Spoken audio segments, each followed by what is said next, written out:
right, ladies and gentlemen, we are back for another episode of Broadband Heroes. I'm very excited to have some true heroes with us today.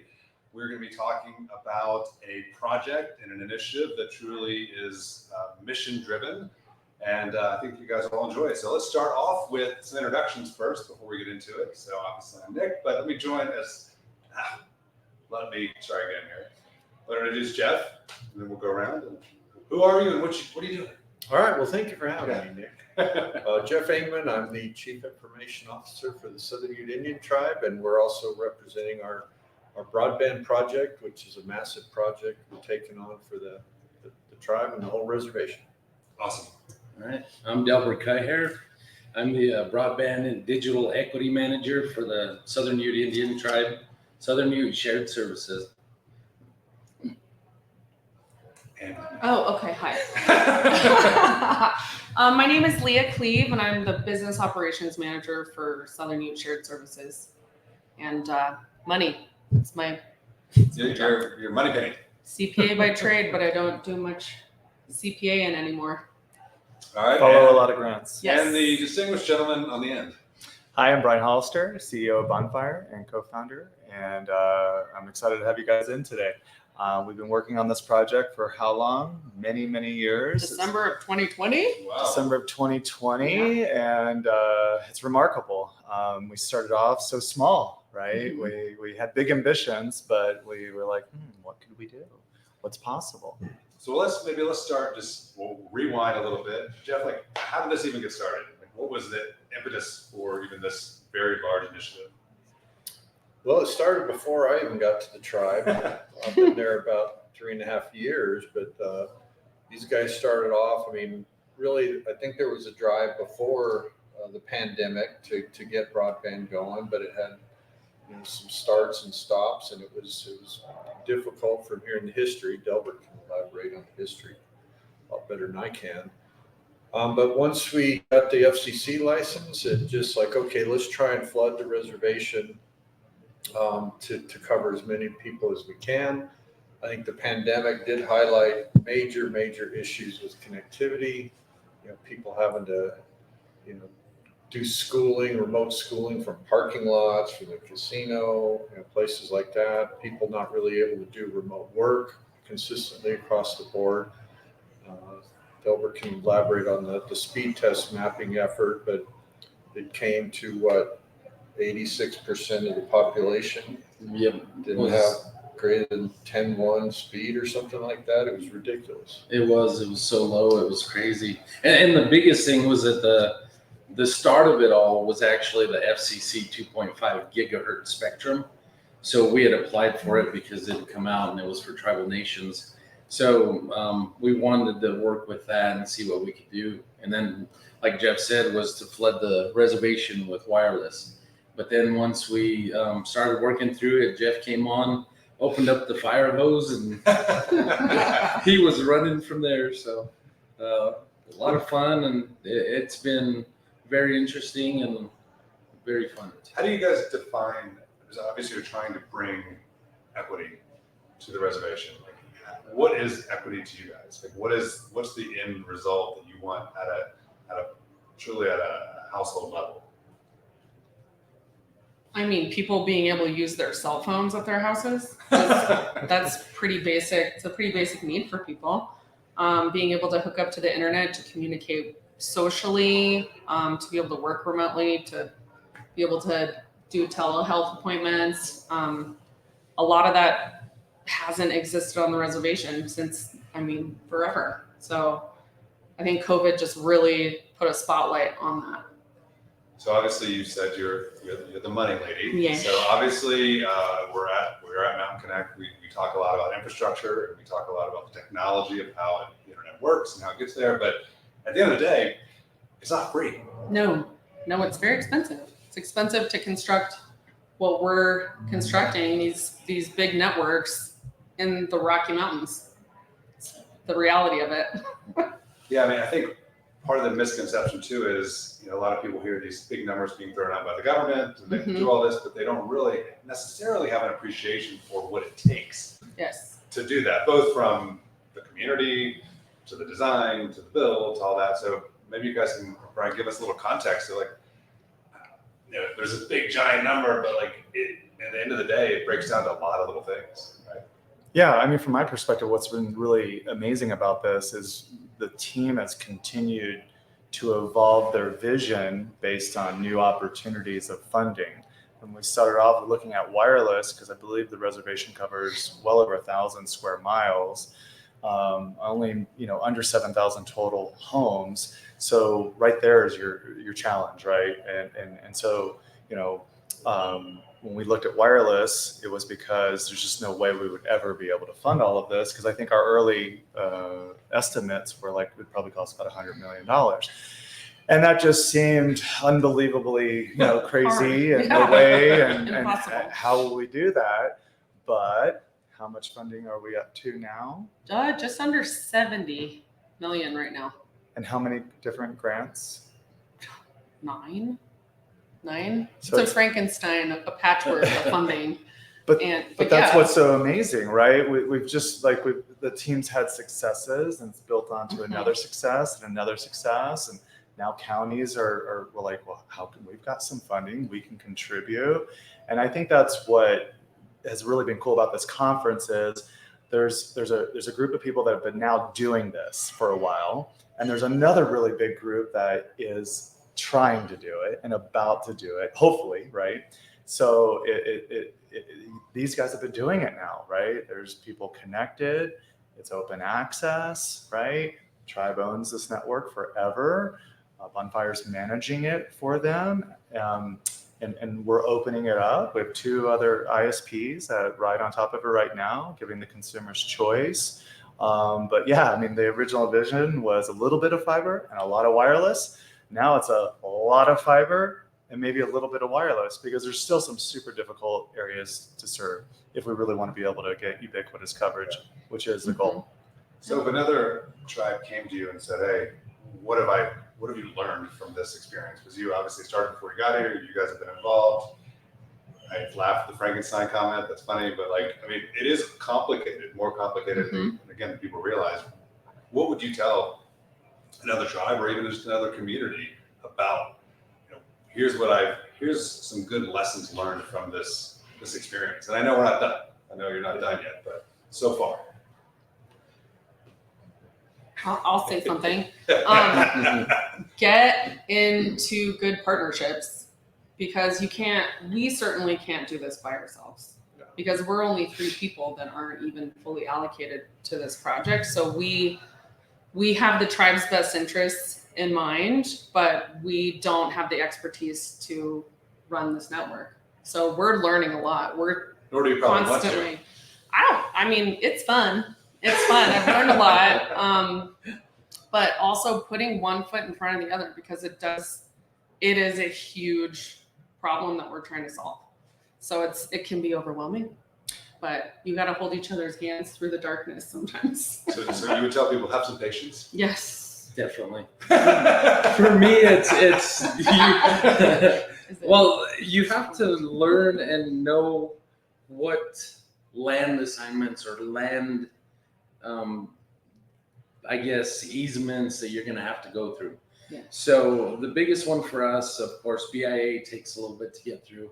You've got allotments that allotments are the landowner, and they have the say-so to give you an easement if they want to or not.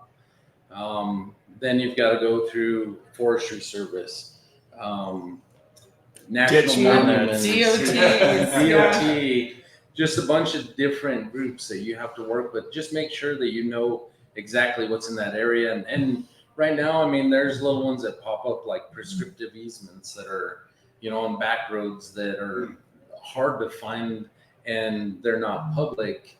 So you have to either dig them up, or the landowner is going to come out and tell you that it's a no-go, or you can go through. So I think the biggest thing that we've had lots of conversations about this is really trying to inspire others in Indian country that, yes, it's really hard work. However, this is a huge benefit to the entire community, right? Part of why we were able to get the NTIA award, which I believe was the 2nd largest individual tribal award, was the team really did a lot of research to understand just education, gaps, right? I mean, think about it. I have a 15-year-old almost and a 12-year-old, and everything's digitized for them. So pandemic happens, right? Kids go home, very little to no connectivity. How are they doing their homework? How are they staying connected, right? We saw, I think it was, 9% within Ignacio are, at proficiency of math when the state average is like 35. And we believe wholeheartedly that this is the gap that when they leave school, they have no connectivity in a lot of cases, right? So, I mean, this is all about a major effort. It takes time, but it will pay off. And what we're doing that I think is really unique with the Southern U is operating their network for them, but as an owner's representative. Everything we do is in their best interest. We have to represent the tribe's best interests. And our job is to get this network to full sustainability, right? It's one thing to go build it, all the money that's needed, it's such hard work, right? Mm-hmm. But then we have to make sure the sustainable for generations to come. So our job is to commercialize it. And at the end of that agreement, we actually have in place that if the tribe wants to take that over, it's fine. And any employee that's 100% associated with that project, that employee actually can still go on and stay and continue to work for the tribe if they want to make that change. Because our job is getting people connected at the end of the day, period, and getting these networks sustainable. So I love the partnership that we've developed with this tribe. And a part of, I think our mission now is helping to tell others, right, that it's hard work, but don't give up. No, you can do it. It's all about tenacity, right? And it is the partnership. So, I mean, how important is the technology piece of it, right? Because I've had a lot of conversations today around, if you think about the ecosystem of everything it takes to just connect people affordably, there's a lot of pieces. So, how important is the technology part of it? I mean, especially in your role as the CIO, like you're a technology guy. I mean, the technology, well, for starters, fiber is the best solution there is, right? They talk about Starlink, they talk about wireless. I mean, really having that physical fiber in the ground and the amount of capacity that it can handle is the best way to go. Now, electronics are always evolving, right? We got multiplexing coming out. I mean, there's the technology that the fiber depends on is always going to be evolving and compressing and pushing more through. And that's the beauty of it. But I think the technology starts at the home, right? Having the right systems in the home to have, like I got a mesh Wi-Fi system in my house. And I didn't have that years ago. And I tried these little plug-in, extenders. And I finally broke down and bought a mesh Wi-Fi system. Like, why the heck didn't I do this years ago? Right. And so it starts there. It's the connection on the home into the fiber network. It's the electronics to the fiber distribution hubs, into our central facilities, connecting into our broadband, the backbone providers that we depend on. So I think technology is key in what's enabling this transformation. So the resiliency, right, Yeah. aspects. It's also what the tribe did is put in a multi-duct solution. So initially when we started talking like a traditional network in a lot of cases, put in, 2-inch ducts. And I said, well, what if we actually put in one duct, but it had 7 different ducts inside of it? Because we could do it for the exact same cost. 7 better than 2, right?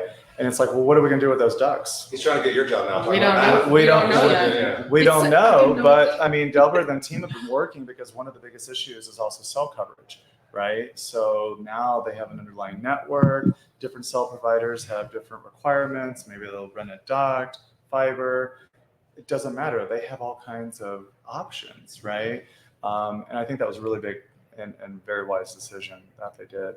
Yeah, and we've built into the financial model refreshes of whatever gear or equipment needs to be replaced, so that we're not just like, here's our rotary telephone.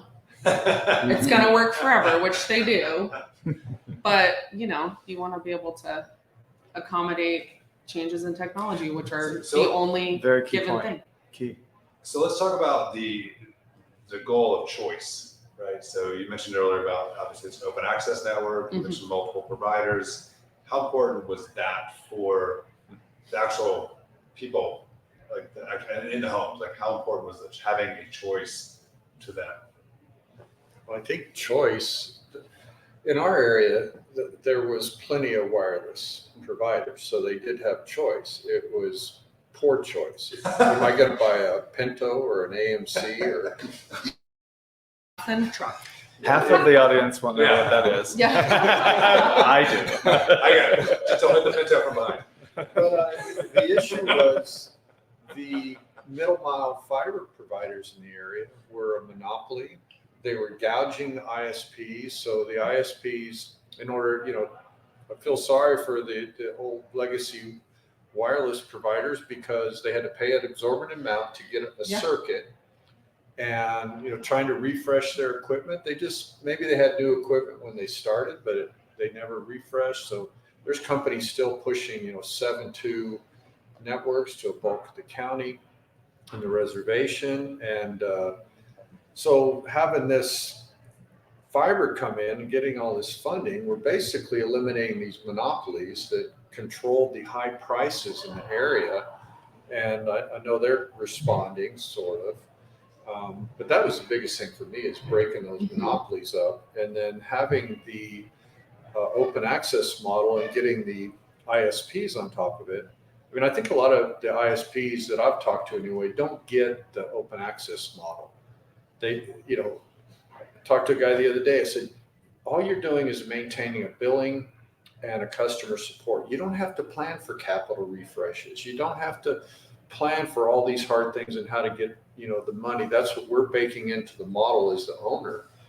And it finally dawns on them, I don't have to continually spend all this money to refresh all this equipment to serve a small set of customers, and pay exorbitant circuit charges from the previous monopoly. So let me ask you this. So, and again, if somebody else is coming to you and asking for advice in this situation, the people in the homes, we're in the industry, we talk about fiber, we talk about infrastructure, we talk about all these technical things. I mean, most residents or businesses, they don't care, right? Like they don't, that's not their world, right? Their day is not filled with acronyms. So how important is it in the communication to them about what they're going to get? I mean, obviously making it, humanizing it, how important is that as part of this project, and giving, if somebody wants to take on this themselves, what would you tell them? Let's see. So I've actually had quite a few people come up to me and ask me, why should I move over to this fiber? And what's it gonna? It's good for your digestion, how's it gonna? Yeah. So how's it gonna benefit me, and what is it gonna do? And I tell them it's gonna be a lot more secure. It's gonna be a lot more dependable. Weather's not gonna affect it, and different things like that. But the price for what you're getting now compared to any of the other systems that you're looking at is way cheaper. I mean, they're talking about different companies that are out there. They're paying $150 for maybe 100 by 20. So when they come in, at a minimum 250 megabytes symmetrical for maybe a little over 100, I think, right now. Yeah, so and it's way less than what they're paying, but it's symmetrical, 250 megs. Oh, I'm sorry, the 250. No, that's much lower. I thought you said 2 gig. Oh, which is pretty cool. Now 2 gig symmetric's available. Yeah, at the top end. So I mean, they're able to use that. So I tell them, this is going to be way more stable. You're not going to worry about lightning or cloud cover, anything like that. Also, when these companies go out to refresh and all that stuff, they have to do a lot more of those point-to-point updates, which is, they're going to eventually pass it down to you quite a bit. Yeah. For me, I see that as we do our refreshes and all that, our price is not going to change as much. I think it's getting more people onto it. It's going to help it out. So one of the challenges, like I'm a wireless customer right now, and I pay almost $100 for a 25/3 2.3 plan. And so the wireless guys know that we're doing this huge build out. So they're coming in, like I got something in the mail, say, hey, sign up for an extra year and we'll give you your plan for $49.99 a month. You're like, do you know who I am? They don't. They don't. So Come at me, bro. That's bad marketing right trying there. to secure business, knowing it's probably going away. And I'm saying, okay, $49.99 for 25.3, and our baseline plan, I think the 100 is what, $75, $80. So, And so I think at the end of the day, that's still for the most of the public, it's all going to be down to the price point. No matter, maybe Yeah. you can Price tell is them, hey, important. you won't be watching Netflix and have your TV dial and you go get a cup of coffee, whatever. But it's, that's where we have to remain extremely competitive at those price points and still have it priced where we can operationally, maintain this network over time. But I think Delbert, you hit it. It's the reliability aspect, right? Because Yeah. we are in the Rocky Mountains. And so as we get a big storm and the antenna dishes are getting covered with snow and, some poor fella's job is to climb up there and kick that snow off, right? That doesn't happen. The snow happens all the time, Yeah. but it doesn't happen guy in kicking this the snow. network. Just yeah. keep snowing. No, people are used to it. It's like, well, we have a big storm. here it Maybe comes. I'll be able to work from home. Maybe I won't. The other thing about that too is that a lot of these companies, they'll throttle you back too. And people don't understand that. I mean, it's going to affect you on some of the other wireless companies out there. You hit a certain data point, Mm-hmm. they're going to start, so if you had a 300 meg connection, they're going to throttle you down to 100 or less. So they don't understand a lot of that. So I try and help educate them on that. It's been fun trying to do that, but You're talking about it's a lot. data caps, which there's Yes. zero. We don't on this We don't network, have zero. any on ours. So. Well, we've Let's- pivoted too a little bit. Like if I think we had a small business in Ignacio, which is the seat of the reservation, that their argument was, why would I pay more for something that I already have? Like, this solution works for me. And we came together and decided, yeah, it should be cheaper for you because you are different than exactly how we set up this price structure. So we created a new kind of category for small businesses, and I think she signed up. Kind of a match program. Yeah, like Yeah, nice. we'll match whatever you're paying now. And So let's talk about, one of this model of you guys obviously were actually featured nationally on CBS and about the story for this, which was obviously really great coverage. Let's talk about accountability though, right? You guys are a small team. You don't have 20, 50 people trying to help do all this for you. You mentioned earlier about partnerships. So how does it work from an accountability perspective, from whether the network operator to ISPs? Like, what are your expectations? And what would you tell somebody about, hey, like, this is the things to think about when it comes to accountability? Because I'm assuming that the tribe is holding you guys accountable, right? Well, I think the way the open access is just my opinion. The accountabilities are set up there from the get-go. The ISPs are accountable for billing and customer service and, treating the customer well, there's a whole set of metrics that we're going to gauge the success of the ISP. I think then it comes back to the fiber operations. There's expectations then that ISPs have on the fiber operations company, that we have as the owner of the network on the fiber operations. And so that's built into our agreements, right? There's all kinds of SLAs and everything built into it. And then I think ultimate accountability, we are a small team, but it does come back to, the tribe right now is holding us accountable for every part of it. They don't care about ISP or network operator or network owner. They some landowner calls in and complains about a crew working on the side of the road and didn't put their sign in the right place. They're calling yeah, us. Yes. And that crew might be doing something not even related to the Yeah, project. not even our crew. But there's not a ton of activity that happens, and the membership knows that we're doing this. So Jeff and team get all of the calls, no matter what, right? So do you think it's, I mean, how important, we touched on this a little bit, but how important is communication throughout the process, right? I mean, obviously they don't care about all the grants and the funds that you got. They don't necessarily care about that, or maybe they do. No, they care about everything. Yeah. But how important is that communication as we go, right? Because this doesn't stop. It's ever, I mean, you're continuing to do stuff. So are there any, again, lessons learned on communication that you would tell somebody else, like, hey, we should communicate more or less? Communicate early and often. Yeah. Public Never service enough. announcements. Yeah. We're finding that it's never enough. You can't cover every little aspect, but we pivot and shift and adjust our communications accordingly as we go. So Yeah, I've even had to where I go out to a landowner and talk to them and, let them know what's going on, what's coming down the line. When we were first starting one of the sections, County Road 514, I went out and I spoke with all the homeowners on that road, letting them know what's coming and getting any feedback from them. So just getting out there as often as we can.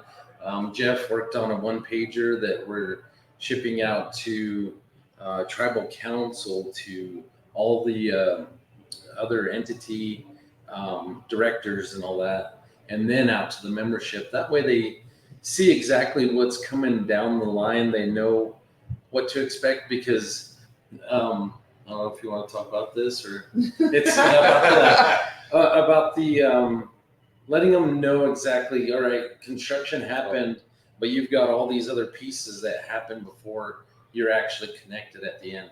we'll be back. We'll be back. Yeah, we'll be back. It's not a one and done. You don't pass by one time. The communication has to be targeted as well based on the needs. So we're always shifting. Like there's Bonfire Construction's always working with tribal communication and newspapers to get out public service announcements. It's very focused on construction areas and all of that. Right now we're working on a communication, again, trying to explain the phases of construction, because a lot of It's complicated. I mean, Yeah. it's not, I mean, the average person doesn't really understand it, right? no, they see a plow go by their front yard and they think they're going to be hooked up the next day. And I'm Right. trying to explain it's going to be a while, but here's how you get in the queue and here's how you get informed. And that's our latest communications, all focused trying to explain we have a one-time funding opportunity with all of this money that's out there to connect your home. Doesn't cover your broadband service, Right. but it connects the construction to your house so you can take advantage of that. Now, whether or not you use it or not, that's going to be up to the homeowner. But it's an opportunity. It's like back in the day, trying to get some guy in a cabin to hook up electricity. Why do I need electricity? Well, we'll put a box on your house, and if you ever need it in the future, here it is. Yeah. You should see the one pager though. It's micro. So Brian, let me ask There's you a a lot of question information. back from outside the tribal view. Like what can you tell people about what you've learned working with the tribe, like working in an environment where it's obviously you guys are unique geographically and culturally too, right? So That's a great question. I mean, for me, this has been our first tribal project, and I personally just fell in love with this tribe, the people, everything they're about, and what I've realized is a lot of tribes need a lot of help because there just hasn't been enough investment in infrastructure, right? So I really now take it, it's like a personal quest with their help and support to go and educate the rest of, the community out there, because the challenge is so great. And I'm also taking a personal quest to try to educate other people in the ecosystem that haven't ever worked with a tribe before, that they're just like any other municipality. They're all a little bit, similar, but all a little different. And there's a lot of opportunity. And so, well, one, these guys are in an extremely beautiful area, so I love to visit no matter what. And so I don't know. What I've learned is they're great people. We're all about connecting Americans, and these guys were here first, and we need to do everything we can to support them, just like we would support anyone else within this great country. So it's been a wonderful project, and it's now yielded. We've been so fortunate to now work with several tribes and continuing to share everything that we're doing here, because we're all learning still every day, right? We've been doing this a long time. We try to make everything complicated in our industry by calling everything like one little item might be called four things, right? And we just try to make it more complex. And it is complex, but in terms of alignment of the community goals, that's where we got aligned. And that's the number one component. What do the stakeholders really want to see out of this? Because from high up, yeah, it's fiber, we need to get everyone connected, but it's like a snowflake. Every one of these projects are completely unique. There's different stakeholders that have different requirements and needs. And at the end of the day, you really first must focus on listening to them and then figuring out how you can support them, right? Because we don't have all the answers for them. We needed to really understand what was really important to them. Where should we build first? All of those kinds of things, right? So it's been a wonderful project. We have a lot more work to do.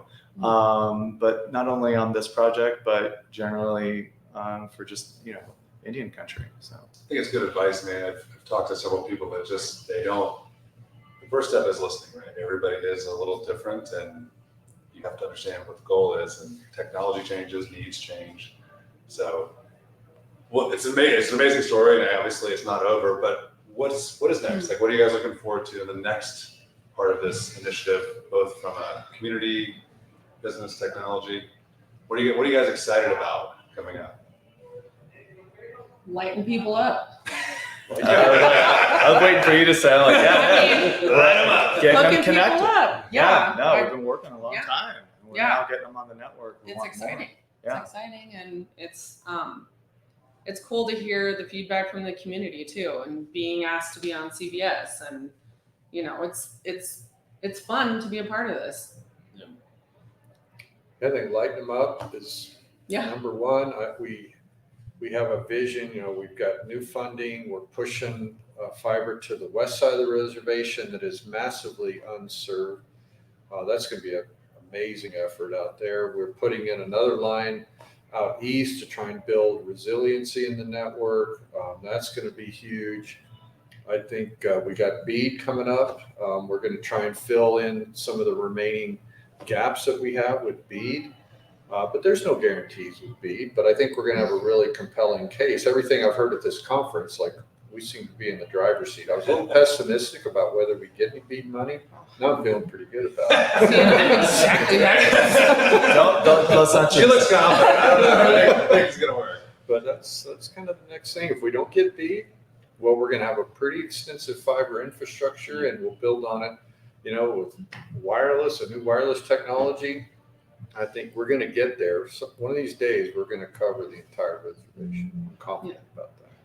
Awesome. Well, guys, you truly are Broadband Heroes. I really appreciate taking a little bit of time at this conference to talk to us. And obviously, I'm really excited to see where it goes. Yeah. So congratulations. Thanks, Nick. Thank you.